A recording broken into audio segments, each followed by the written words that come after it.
बाद में समझ में नहीं क्या आता। लेकिन केशव हमरा से कबू झूठ ना बोल सके,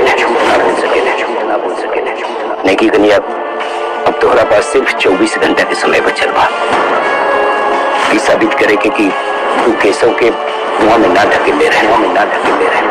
अगर 24 घंटा में तू साबित ना कर पैलू तो हमरा मजबूर होकर पुलिस के पास जाए के पड़े।